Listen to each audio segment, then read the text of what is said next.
meet Debbie Elicksen. She's a reporter. She covers the NHL. She's been at it for more than 10 years, maybe entire life. She has a behind-the-scenes perspective on what it's like to play in the world's top pro hockey league, and it is quite complicated. So she has this book, Inside the NHL Dream. It's written for hockey fans. No shortage of them. Please welcome Debbie Elicksen. You've been a hockey cuckoo all your life? Yes, no doubt. Yes, but not only are you just a game obsessive, you are obsessed with the stats, the players, the history, everything. Since I was 11 years old, I wanted to work in the NHL, and I probably devoured every statistic on every player in every league at that time. But you never wanted to play? Oh, no, no. That's too much work. Oh, yeah. And the outfits. I don't know, maybe you didn't like that. So tell me, in your opinion, how pampered are hockey players these days? Well, the money probably makes them appear that they're pampered, but they work really hard. I mean, if you put things in perspective, these guys start playing hockey when they are 3, sometimes as young as 3 years old, and their whole lives they're going to hockey rinks and playing at that time. So they're committed. Once they get to a certain age in adolescence, then they make that decision whether they're going to carry it through further. And the ones that make it and the ones that don't make it, there's an extra commitment to, to the physical aspect of the game, the mental aspect of the game. You have to push yourself a little harder. So they work really hard. So they deserve what you think that then they deserve everything they get. I think the salaries are insane, but they are insane. But to quote one of my friends, who's a hockey agent, Art Breeze, he says, well, the salaries are insane until it's your son or your daughter that are receiving the same contract. Yeah, well, that's true, and you talk about that a lot, that there are a lot of parents that think that they know better than the agents, although they always want to get an agent for the kid. Yes, yeah. So what's that all about? Are they just because they've been so involved in the career from the beginning? Because they got up at 3 in the morning so many nights?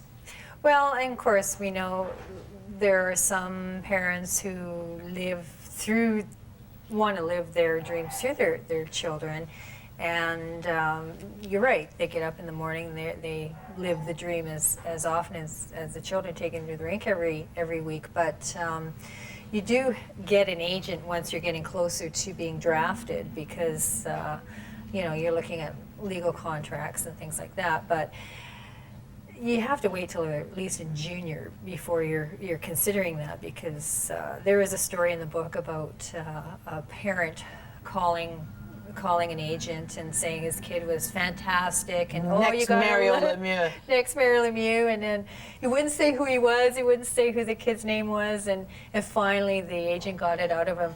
Well, how old is your kid? He was 7 years old, so you can imagine the pressure on that poor kid when he gets older. No kidding, and the fever in the parent. Yeah. It is a kind of a crazy business.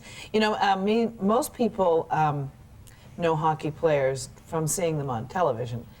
Mostly they're covered up.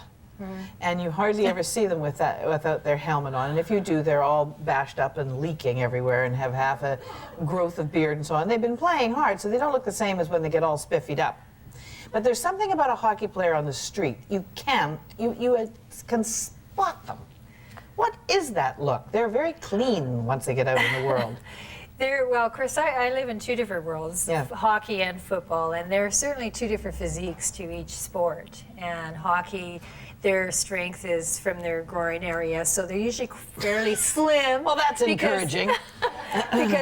because of where they're spending most of their speed and where that comes comes from. Legs.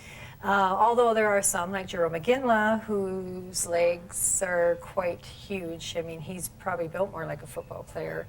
But you can usually, I don't know if you can spot 90% of the Canucks on the street, but you know who Todd Bertuzzi is, and Well, he's the size of a small nation. He's so big. Big is not necessarily always good in hockey, is it? In his case, it works well. Well, times have changed over the years. The days of where you had the enforcer have kind of left the NHL, And Eric Duhatschek says in the book where even your fourth line now has talent and can skate better than they used to. And the game has changed. The players are way more talented in the sense that they have to be, they have to have the skill level, they have to have the commitment to the fitness area. There's just so much pressure to stay up, even though there's 30 teams, and it seems like there's a lot more jobs than there were, but there is still that pressure, and you have to be in so much better shape than the guy next to you, or you're not going to stay up very long. Well, I don't go to a lot of hockey games just because, I don't know, by the time I think about it, it's all sold out. But I mean, I did sit behind a Edmonton bench a couple of weeks ago, and they're so serious. I mean, the pressure on them is huge. It's not a game. It's not fun. It doesn't look fun. Well, they're living their dreams. They're living their childhood dreams. So the players themselves are having fun. And you know, I see a change in Jarome Iginla in Calgary because, I mean, obviously he started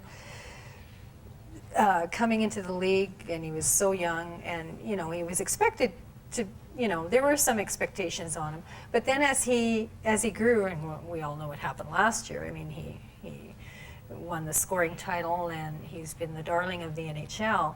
Well, what comes with that is media attention and all these other things that, you know, everybody and their dog wants the piece of him and wants to interview him, wants something from him, and he handles it like a trooper. Not every player can do that. Well, I mean, he's so patient. But, you know, this is a guy who's like this far away from medical school, isn't he? I mean, this is a guy who has a concept of there is another life, there can be another life. All right, I'll be right back.